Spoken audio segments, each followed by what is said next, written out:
할렐루야. 감사합니다. 잘들 지내셨습니까?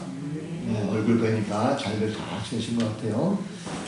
요즘에는 코로나 때문에 마음이 많이 지치지만 그래도 함께 모여서 예배할 수 있다는 것이 얼마나 감사하게 누리고 있습니다. 오늘도 가정에서 또 예배당에서 함께 예배합니다. 요즘 뉴스를 보면 주목하는 그런 사건들이 참 많습니다. 제 눈에 띄었던 하나의 재미있는 사건인데 지난번 수요예배 때도 제가 말씀드린 적이 있습니다. 멕시코에 거주하는 한 여성이 어느 날 남편 휴대전화 우연히 보다가 그 사진첩에서 남편이 낯선 젊은 여성과 함께 아주 활짝 웃고 있는 사진을 여러 장 발견을 했답니다. 그래서 이 두 사람이 미소를 즐기는 사진도 여럿이 있었고, 이것은 틀림없이 남편이 불륜을 저질렀다 하는 생각이 들어서 아내가 참지 못하고 얼마나 화가 나든지 격분해가지고 곧장 부엌으로 달려가서 흉기를 집어들었습니다. 그리고 남편을 향해서 수차례 휘둘렀던 거죠. 남편의 비명을 들었던 이웃이 경찰에 신고했고, 이 아내는 곧바로 현장에서 경찰에 체포된 다음에 연행됐습니다. 자, 그런데 조사 결과 참 재미있는 일이 벌어졌어요. 뭐냐면 아내가 이건 분명히 남편과 젊은 여인의 불륜 증거다라고 생각한 그 사진 속 여성이 바로 다름이 아니라 자기 자신의 사진이었습니다. 본인이 젊었을 때 찍었던 그 사진인데 그것을 잘 몰랐다는 거죠.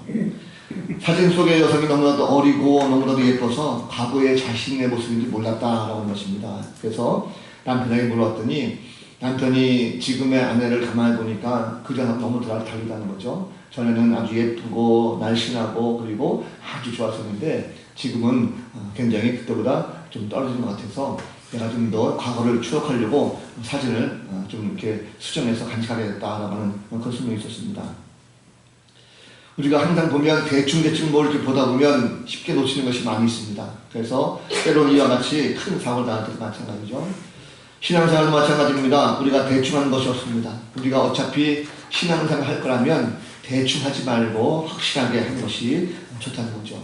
한쪽 발은 세상에 담그고 또 한쪽 발은 교회에 담그고 뭐 이것저것 다 좋은 것이 아니라 우리가 예수를 믿는다고 한다면 확실하게 주님을 믿고 그리고 주님을 따라가는 삶, 이것이 참 중요하다는 것입니다.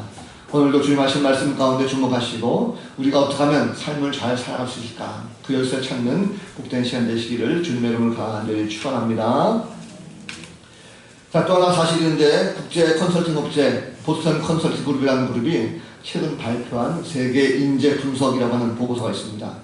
약 190개국의 20만 9천 명을 대상으로 해서 설문조사를 했답니다. 어떤 설문조사냐면 요즘 이런 시대에 우리가 새해 들어서 가장 내가 일하고 싶은 나라, 내가 가서 정말 일하고 싶은 나라의 순위를 매기게 되는데 우리나라가 북유럽의 그런 불국보다도 상당히 앞서 있는 걸 볼 수 있습니다. 재작년까지는 그 순위가 24위였었는데 올해 작년에 껑충 뛰어올라가지고 12위로 올라왔다고 해요. 그래서 많은 사람들이 도대체 한국이 무엇이길래 이렇게 세계의 주목을 끌고 있는가 하는 것입니다. 대체적으로 보면 코로나19 때문에 많이 좋다고 해요. 코로나19에 대한 감염을 억제한 나라, 그래서 선호도가 굉장히 좋아졌다, 방역을 참 잘했다라고 하는 그런 이야기가 있습니다. 요즘 가만히 보면 한국이 세계에 주목을 받는 것들이 참 많죠. 특별히 코로나19 때문에 K방역이라는 것이 많은 세상 사람들 가운데 관심을 끌게 됐습니다. 어떻게 한국이 이렇게 방역을 잘할 수 있을까라는 것을 많은 사람들에게 전달됐고, 또 주사기 같은 경우도 굉장히 고급 주사기를 많이 알려져 있죠. 작년 영화를 보면 작년에 기생충이라고 하는 영화가 미국의 아카데미 영화상에서 굉장히 호평을 받고 주목을 받았던 그런 적이 있었습니다. 올해도 보니까 또 미나리라고 하는 영화가 굉장히 주목을 받고 있는 것 같아요. 노래도 마찬가지죠. K-팝이라고 하는 한국 가요가 주목받고 있습니다. 어른들도 잘 아시겠지만 BTS라든지 블랙핑크 이런 그룹들이 세계적으로 잘 알려져 있고 많은 사람들이 한국을 또 한국 문화를 주목하는 걸 볼 수가 있습니다.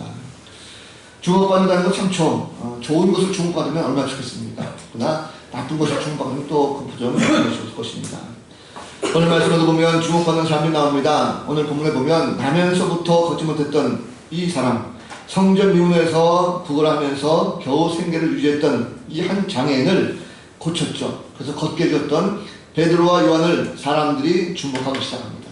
자, 그러자 베드로가 솔로몬 행각에서 유대인들에게 예수가 누구인지 설명한 장면이 바로 오늘 내용입니다. 자세히 보면 베드로가 사람들에게 왜 우리를 주목하느냐라고 지금 말합니다. 지금 사건을 보면 당연히 주목받을 만하죠. 사람들이 항상 보면 주목받는 것을 굉장히 좋아합니다.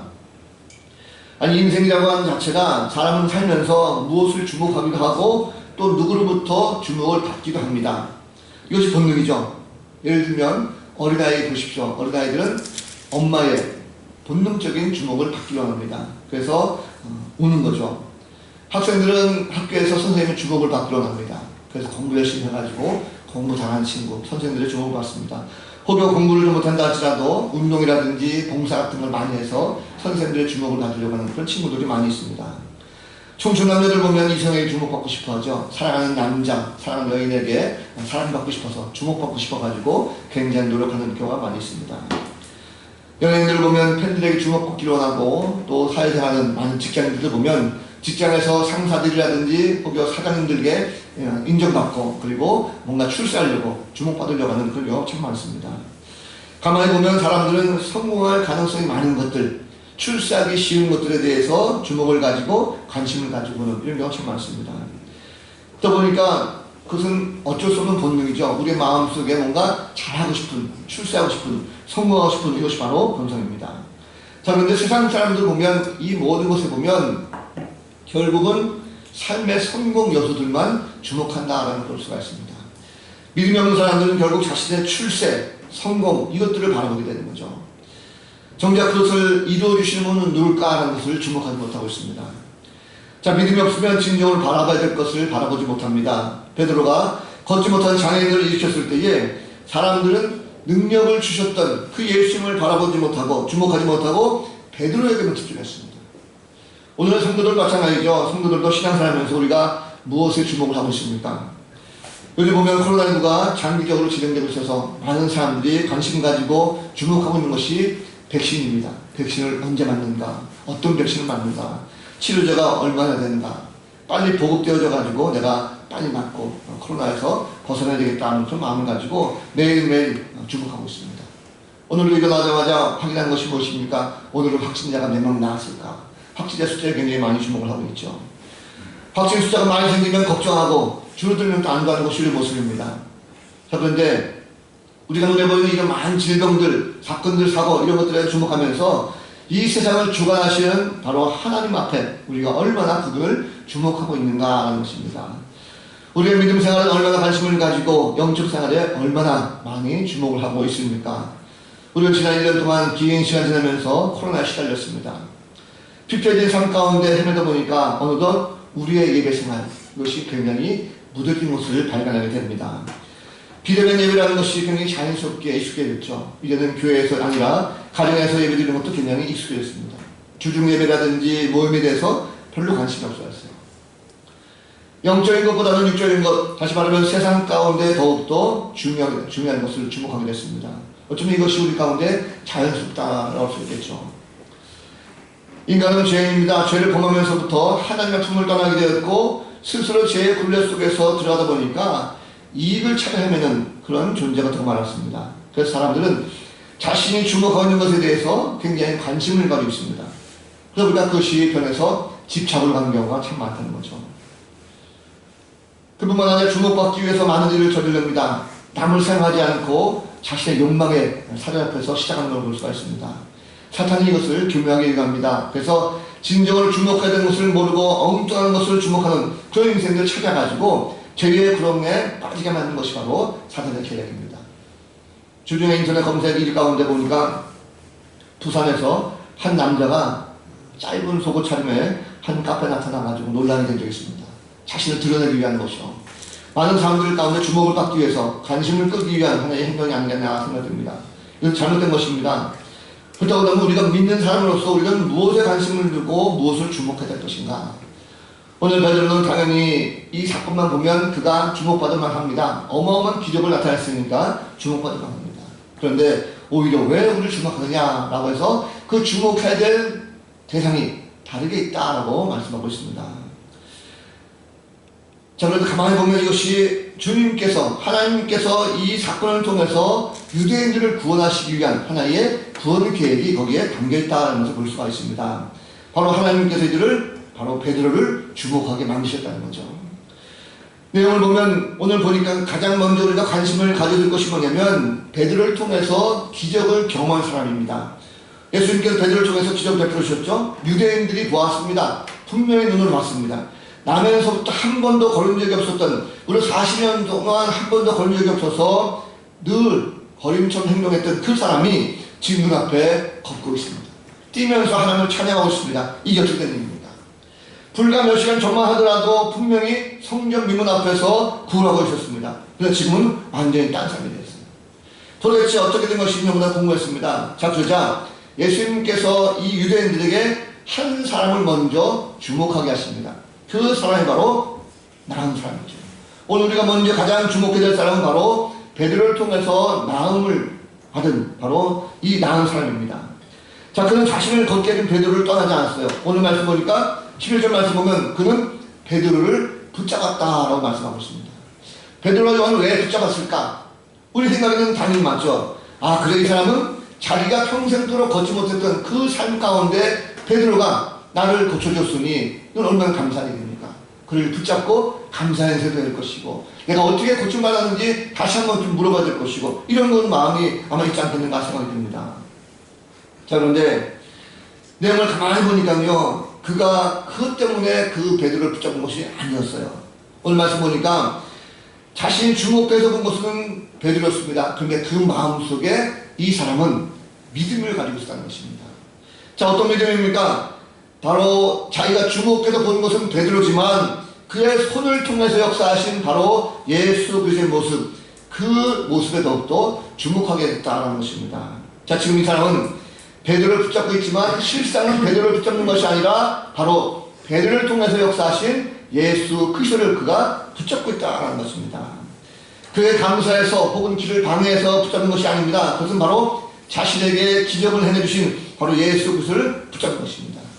16절 말씀 보니까 이 걷게 된 사람은 예수 그리스도를 믿었다고 했습니다.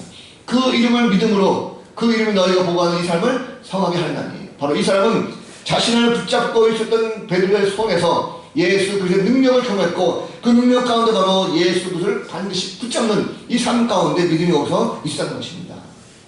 그를 붙잡고 있었을 때에 바로 사람들이 몰려오기 시작했죠. 그리고 베드로를 주목하는 것입니다. 여러분, 이 사건을 보면 우리가 모든 인간은 가만히 보면 무엇인가를 붙잡게 되었습니다. 여러분, 그렇다면 우리는 무엇을 붙잡고 살아가고 있습니까? 그리고 우리가 붙잡는 동시에 누군가에 의해서 나도 역시 마찬가지로 붙잡힐 수가 있다는 것입니다. 내가 붙잡는 것만큼 나도 또 다른 사람에게 붙잡힐 수가 있다는 거죠. 그렇다면 우리는 누구에게 붙잡혀 있는가라는 것입니다. 중요한 것은 내가 손을 내밀고 붙잡고 있는 것이 뭔가라는 것입니다. 내가 손을 내밀고 붙잡고 있는 것, 이것이 바로 무엇인가라는 것이 우리 가운데 상당히 중요합니다. 자, 걷지 못했던 이 사람이 나음을 얻었지만 그가 베드로와 요한을 붙잡지 아니하고 만약에 다른 것을 붙잡았다면 어떻게 됐을까 하는 것입니다. 내가 비록 나았지만 여전히 나는 자기를 구걸했던 이 구걸통을 붙잡고 있다면 이 사람은 비록 병은 고쳤을지 몰라도 그 영혼은 치유받지 못했을 것입니다. 그런데 이 사람은 이제는 다른 것이 다 필요 없다는 것입니다. 오직 베드로와 요한, 바로 그들을 통해 역사하신 주님만을 꼭 붙들고 나갔다는 것입니다. 그래서 그 예수 그리스도의 이름을 그가 붙들고 나갔다는 것입니다. 여러분, 더군다나 지금 내가 붙들고 있는 것이 무엇입니까? 가만히 보면 욕망에 사로잡힌 사람은 욕망을 붙잡게 되어 있습니다. 쾌락을 추구하는 사람은 쾌락을 붙잡게 되어 있습니다.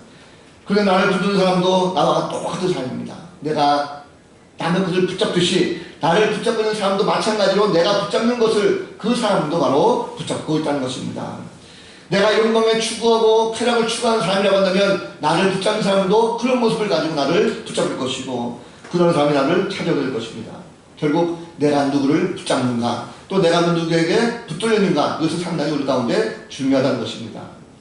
지금 가만히 한번 해보십시오. 내가 지금 어울리는 사람이 누구고 내가 시간을 보내는 것이 무엇인가, 내가 지금 붙들고 있는 것이 무엇인가 하는 것을 한번 생각해 보시고 내가 관심을 가지고 주목하는 것이 무엇인가 하는 걸 본다면 우리는 내 삶의 위치가 어떤 것인가 하는 것을 잘 생각할 수가 있을 것입니다. 항상 기도의 자리를 붙든다고 한다면 또 또 항상 주의 말씀을 붙든 자가 되다면 우리는 과연 어떤 삶일까? 그런 삶이야말로 영적으로 깨어있는 자들이죠. 기도하고 말씀 가운데 주역을 붙드는 사람이 바로 그런 사람들입니다. 그런 사람들은 또 다른 사람들이 그런 삶을 붙들게 되어 있습니다.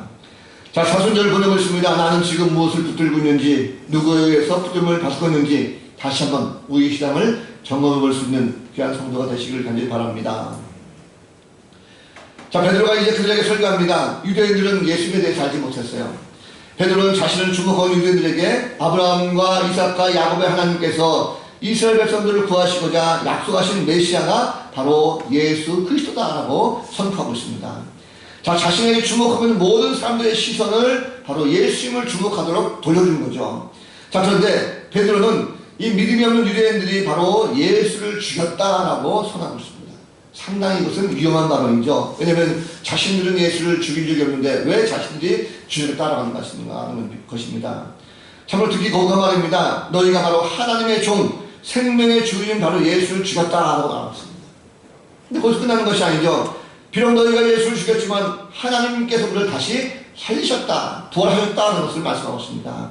다시 말하면 너희가 예배하고 섬기는 그 하나님께서 바로 예수를 다시 살리셨다는 말씀입니다. 이 말씀은 예수를 바로 유대인들이 신성모독을 통해서 십자가에서 그를 죽였습니다. 그런데 너희가 바로 신성모독해서 죽였던 그 예수 그리스도, 그분이 바로 하나님께서 보내신 메시아다. 그 하나님께서 예수 그리스도를 다시 살리셨고 부활을 통해서 이런 일이 벌어졌다는 것을 지금 설명하고 있습니다. 이 모든 일에 대해서 유대인들이 이해하기 어렸어요. 어떻게 그럴 수가 있을까라는 것입니다. 자, 그런데 베드로는 이 모든 일에 우리가 바로 증인이다라고 담대하게 선포합니다. 자, 이런 일들은 지금 너희가 눈앞에서 걷는 자의 모습을 통해 보지 않느냐. 지금 40년 동안 아파서 한 번도 걷지 못했던 이 사람을 바로 예수 그의 능력을 통해서 걷게 됐으니 바로 너희가 죽였던 그 메시아를 하나님께서 살리셨고 그 메시아의 능력을 통해서 지금 이 사람은 걷고 있다는 것을 우리가 똑똑히 보았고 이것이 바로 우리의 증인이라는 것을 말씀하고 있습니다. 이제는 제자들이 살아가면서 증거해야 될 그 인물이 바로 예수라는 것입니다. 제자들은 제자를 주목하지 못했지만 성령을 통해서 충만함을 입고 새롭게 주목을 하게 됐습니다. 예수를 주목하다 보니까 담대하게 바로 선포할 수가 있다는 거죠. 우리가 믿음이 없을 때에 예수님께 주목했습니까? 그렇지 못했습니다. 우리가 믿음 없었을 때는 예수님을 주목하지 못했습니다. 우리 다 죄인입니다. 메시아를 우리가 죽였습니다. 우리가 죄인입니다. 그런데 예수님께서 다시 살아나셨어요. 하나님께서 다시 살아주셨습니다. 이제는 모든 초점이 우리가 예수를 믿는다고 한다면 적어도 예수님께 주목하고 예수님께 집중하는 우리의 신앙의 모습이 있을 것입니다. 우리는 이미 예수를 믿었어요. 그리고 그분의 사랑과 희생을 경험했습니다. 내 삶 속에서 혹은 신앙 속에서 신앙생활 속에서 매일매일 역사하시는 그 주님을 우리가 경험하고 있습니다. 그렇다고 하면 우리는 이 일의 증인이 되어야 된다는 것이죠. 세상 사람들에게 예수님 누구를 신청하고 그분의 십자가를 전해야 될 것입니다. 사순절기는 바로 그런 절기입니다. 예수님께서 누구 때문에 죽으셨는지를 우리가 기억하면서 주님의 그 십자가에 다시 한번 우리의 시선을 고정해 볼 수 있는 성도가 되어야 될 줄로 믿습니다. 자, 이제 베드로는 유대인들에게 이 나면서부터 걷지 못했던 이 사람이 어떻게 걷게 되었고 뛸 수 있게 되었는지 설명합니다. 자, 먼저 베드로는요, 예수님께서 너희가 보고 아는 이 사람을 바로 예수님께서 성하게 하셨다라고 그 말을 하고 있습니다. 뿐만 아니라 예수를 말미암아 난 믿음이 이 사람을 완전히 낫게 했다라고 했습니다. 이거 굉장히 중요합니다. 예수를 말미암아 난 믿음이라는 것, 이것이 우리 가운데 어떤 믿음이 있는가라는 것입니다. 이것은 그냥 믿음이 아니죠. 믿음이라는 것은 단어 자체를 보면 굉장히 많이 씁니다. 믿는 것 중요합니다. 더 중요한 것은 누구를 믿느냐는 것이 더욱더 중요하다는 것입니다. 세상에 믿을 것은 참 많이 있습니다. 불신자들을 믿는 것이 부적을 믿죠. 그리고 우연을 믿기도 하고 또 어떤 사람은 물을 떠놓고 믿기도 합니다. 다 허구이고 헛된 것입니다. 대상이 없습니다. 그런데 예수로 말미암아 난 믿음이라는 것은 확실한 대상이 있습니다. 바로 예수를 믿음으로 말미암아 그 능력이 나타나는 것이다 하는 것입니다. 그렇다고 하면 믿음 자체가 능력의 근원은 아닙니다. 누구를 믿느냐라는 것이 굉장히 중요하다는 것입니다. 그래서 세상 사람들은 우리를 부를 때 뭐라고 부릅니까? 세상 사람들 우리를 부를 때에 크리스천 혹은 그리스도인 혹은 예수 믿는 사람들 이렇게 부릅니다. 헛된 것을 믿는 것이 아니라 바로 믿음의 대상이 되었던 예수 그리스도, 예수님을 믿는 사람들, 이것이 바로 우리의 정체성이라는 것입니다. 예수님이 내 안에 계시기 때문에 생기는 게 바로 믿음이고 그분을 믿는 것이 바로 진짜 믿음인 것입니다. 여러분 가만히 생각해보세요. 베드로가 어느 날 갑자기 일어나 걸으라 라고 하니까 이 사람이 그냥 마지못해가지고 삐죽삐죽 일어나가지고 겨우겨우 걷게 됐습니까? 그것이 아닙니다. 오늘 예수로부터 말미암아 이 믿음이라는 것은요, 베드로와 요한에 대한 믿음 먼저 우선됩니다. 자, 베드로가 뭐라고 그랬습니까? 이 사람을 앉혀놓고 그가 확실하게 예수님을 믿었기 때문에 내가 은과 금은 없지만 내가 가지고 있는 것 바로 나사렛 예수 그리스도의 이름으로 명하노니 일어나 걸으라 했습니다. 강한 신념을 가지고 믿음을 가지고 담대하게 선포했습니다. 이것은 억지로 하는 것이 아니라 마지못해 하는 것이 아니라 담대하게 선포했습니다. 이러한 믿음을 가지고 고백했을 때에 이 베드로에 대한 확실한 믿음이 그에게 심어들어졌고 또 이 믿음이라는 것은요, 걷지 못했던 이 사람의 믿음도 거기에 포함되어 있습니다. 이 사람도 바로 예수 그리스도를 확실하게 알았다는 거죠. 자신에게 은과 금을 줄 줄 알았습니다. 그런데 자신의 손을 붙들고 나사렛 예수 그리스도의 이름으로 일어나 걸으라 했을 때에 이 사람은 그 믿음을 가지고 손을 붙잡았고 불끈거리고 일어났을 때에 발목에 힘을 얻었고 걸을 수가 있었습니다. 믿음이 없었다고 하면 결코 이런 기적은 일어나지 않았을 것입니다. 그러나 그가 예수를 통해서 믿음을 가지고 있었고 일어나라 했을 때에 아멘 하면서 그 믿음을 들고 있었을 때에 반드시 그 기적은 일어나고 말았다는 것입니다. 이 믿음이라는 것은 기적을 일으킵니다. 맹목적인 믿음이 아닙니다. 참된 것을 믿을 때 기적은 일어나게 되어 있습니다. 헛된 것을 바라보지 말고 오직 참된 주님을 주목하는 것, 이것이 필요합니다. 그래서 주님께서 행하신 것들은 완전히 기적적인 것입니다. 그래서 부족함이 없고 확실한 것들입니다. 우리가 왜 예수님을 주목해야 될까요? 인간이라는 것은 속된 존재고 악한 존재입니다. 그런데 예수님은 걸어가시고 의로운 분이십니다. 걸어가신 주님은 하나님과 동등하신 분이십니다. 또한 의로우신 주님은 하나님의 뜻이 무엇인지를 우리에게 잘 가르쳐 주십니다. 예수님은 악을 미워하십니다. 그리고 심판하시죠. 우리가 무엇을 주목해야 되는지를 잘 알려주고 있습니다. 예수님은 우리의 생명을 주관하시는 생명의 주인이십니다. 인간의 모든 생사학을 다 주관하십니다. 사람은 생명을 죽이지만 예수님은 생명을 살리십니다. 예수님께서 우리가 인간의 생명을 살린 것에 주목하는 것입니다. 예수님은 어떤 분이십니까? 그분은 친히 하나님과 동등된 분이시지만 종의 신분을 가지고 이 땅에 오셨어요. 인간으로 오셨습니다. 그리고 종의 신분으로 오셔서 온갖 것을 다 겪으셨어요. 주님은 하나님과 동등됨을 취할 것을 여기지 아니하고 오히려 종의 형체를 가져서 낮고 낮은 이 땅에 오셔서 죽기까지 복종하셨습니다. 예수님은 믿음의 주여 우리가 온전하게 바라봐야 될 대상이 바로 주님이십니다. 히브리서 12장 2절 말씀 한번 보겠습니다. 히브리서 12장 2절 말씀 보면 믿음의 주여 또 온전하게 계신 예수를 바라보자. 그는 그 앞에 있는 기쁨을 위하여 십자가를 참으사 부끄러움을 게을치 아니하시더니 하나님 보좌의 우편에 앉으셨느니라 말씀합니다. 예수님을 주목할 때 기적은 나타납니다. 세상을 바라보지 말고 온전한 주님을 바라볼 때에 그 사람에게 변화가 나타나기 시작하는 것입니다. 예수님은 십자가 모든 수치와 고통을 다 겪으셨어요. 결코 부끄러워하지 않으셨습니다. 그런 말미암아 하나님 보좌 우편에 앉아 계셔서 영광을 받으시게 되었습니다. 이제 믿는 자들은 오직 예수 그리스도를 주목하게 하십니다. 그럴 때 세상 사람들이 우리를 향해서 역사하신 그 주님을 발견하게 되는 것입니다. 믿음은 예수 그리스도를 주목하게 합니다. 믿음이 없으면 나 자신을 주목하게 만듭니다. 주님을 증거하는 것이 아니라 나를 드러내는 행위가 되는 것입니다. 그래서 자신을 드러내려면 결국 교만의 위치까지 올라가고 마는 것이죠. 믿음은 자신의 위치를 낮아지게 합니다. 그래서 우리는 믿음을 가지고 있다면 나를 주목하게 만드는 것이 아니라 바로 예수 그리스도를 주목하게 만드는 것, 이것이 굉장히 중요하다는 것입니다. 혹시 이름 들어보셨나 모르겠어요. 벤 카슨이라고 하는 의사 선생님이 있습니다. 굉장히 유명하신 분이죠. 아마 들어보신 분 있을 것입니다. 미국의 유명한 외과 의사입니다. 이분이 왜 유명하냐면 1987년도에 몸이 딱 붙어있는 쌍둥이를 분리한 수술에 성공하신 분입니다. 세계 최초로 분리수술에 성공했어요. 일명 쌍둥이라죠. 쌍둥이 분리수술입니다. 20몇 시간 걸렸다고 그래요. 굉장히 긴 수술 시간입니다. 자, 그가 처음으로 쌍둥이 분리수술에 성공하게 되니까 의학계에서 그를 기적의 성을 이렇게 불렀습니다. 그리고 그 이후에 그는 정말 기적의 손의 역할을 톡톡 했습니다. 수술하는 것마다 다 성공적이 있었고 기적이 일어났습니다. 그 이후에 몇 년이 지났어요. 몇 년이 지난 다음에 이 사람이 자신이 이제 은퇴하면서 자서전을 쓰려고 계획을 하고 있습니다. 그래서 많은 사람들이 그 자서전을 쓴다는 소식을 들으면서 아 그래 아마도 그 사람은 책을 쓰게 돼서 책 제목을 적게 되면 아마 틀림없이 기적의 손자라고 쓸 거야. 사람들이 다 글을 보면서 기적의 손을 하기 때문에 책 제목을 반드시 기적의 손 이렇게 할 거다라고 많은 사람들이 추측을 했습니다. 저는 예상이 빗나갔어요. 책 제목을 보니까 책 제목이 선물 받은 손이라고 했습니다. 선물 받은 손. 이 제목을 왜 선물 받은 손이라고 했느냐라고 질문하니까 이 카슨이라는 사람이 이렇게 설명합니다. 나에게 무엇이 있기 때문에 기적의 손이 된 것이 아닙니다. 하나님께서 나에게 기적의 손을 선물로 주셨기 때문에 기적의 손이 된 것입니다. 라고 그가 고백을 했습니다. 자, 이것이 무슨 뜻입니까? 이것은 기적의 손이라는 것은 내가 가진 이 손, 이 기적의 손을 나를 주목하지 말고 이 기적을 주신 손은 하나님께 주셨으니까 하나님께 주목하라는 뜻으로 그가 설명하고 있습니다. 이거 굉장히 아름다운 고백이죠.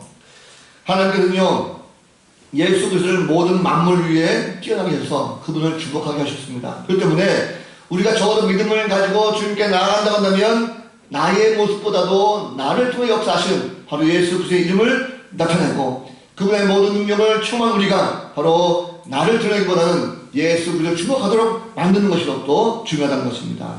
주님께 주목할 때에 주의 능력을 가지고 모든 병자도 고쳐주시고 죽은 자도 살려주시다는 것입니다.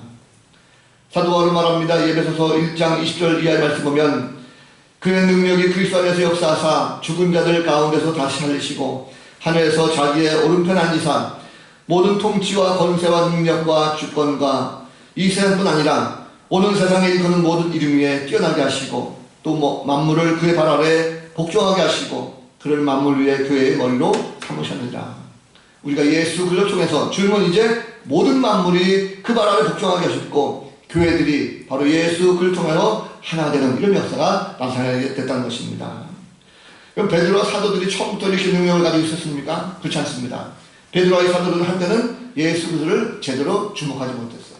그들도 주님을 떠난 적이 있었습니다. 의심한 적이 있었습니다. 처음 만났을 때 주의 능력을 받음에도 불구하고 이 땅의 정치적이고 경제적이고 사회적인 해방을 그들이 원했어요. 뭔가 잘 먹고 잘 살고 원했습니다. 그런데 부활의 주님을 만나고 그 시선이 영적인 것에 주목하도록 바뀌어졌습니다.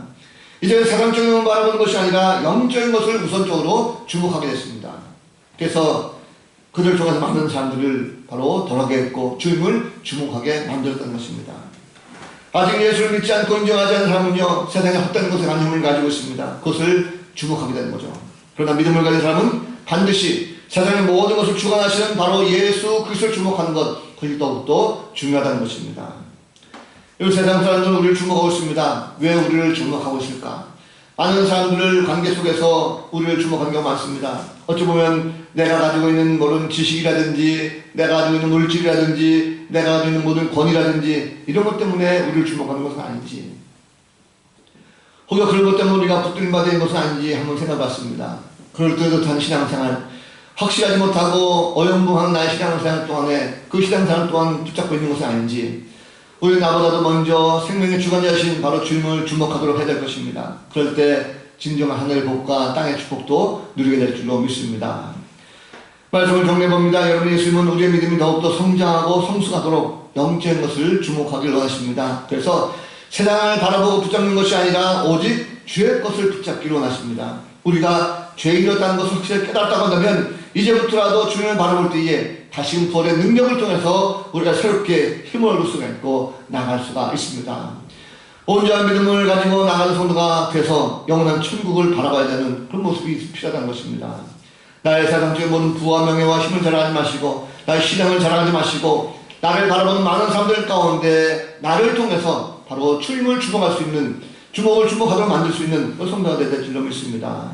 우리의 믿음을 더욱더 크게 만들기 위해서 주님을 바라볼 수 있는 성도가 되었으면 좋겠습니다. 지금은 사순절 기간입니다. 우리를 구하시고자 친히 십자가 지시고 고통 들고신 예수의 희생과 사랑을 우리가 주목해야 될 것입니다.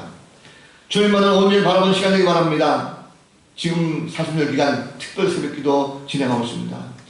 새벽기도는 여러분 주님께 집중할 수 있는 가장 좋은 시간입니다. 비록 코로나19가 마음을 두렵게 한다 할지라도 우리의 모든 신앙생활의 열정, 이것은 결코 식어서 안 될 것입니다. 이제 2주차를 접어들었습니다. 해마다 3주간 특별 새벽기도하는 것은 1년에 2차례가 있습니다. 사순절 특별 새벽기도와 가을에 있는 다니엘 특별 새벽기도.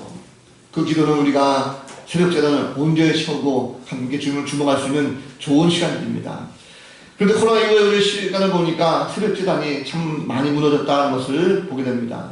요즘같이 날씨 포근하고 참 좋은 날 우리가 무엇을 가지고 하루 정했습니다. 기도를 시작을 바랍니다. 그래서 다시 한번 주님을 바라봤으면 좋겠습니다. 우리가 한 주간 동안도 다시 한번 새벽전을 잘 싸우시고 또 초소에서 함께 기도하시는 하나님아 주님을 온전히 주목할 수 있는 복된 성도들 다 되셔서 한 주간 동안도 영적으로 승리하시고 회복하는 거룩한 주의 자녀들 다 되시기를 우리 구주 예수 그리스도 이름으로 간절히 축원을 드립니다. 아멘. 기도하겠습니다.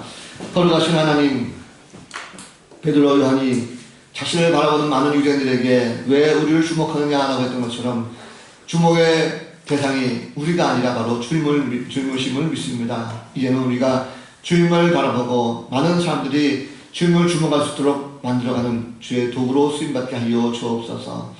우리의 욕심과 우리의 교만과 우리 잘못된 모든 것들을 다 내려놓고 주님 말씀하신 대로 순종하며 말씀대로 살아갈 수 있는 우리 모두가 되길 소원합니다. 험난한 세상이라 할지라도 주님을 주목하면서 나갈 때에 모든 기적과 같은 역사들이 저들 가운데 많이 일어날 줄 믿습니다. 반드시 한 주간 동안도 그런 믿음 가운데 기적을 체험하고 주님을 바라볼 줄 아는 복된 성도들 되게 하여 주옵소서.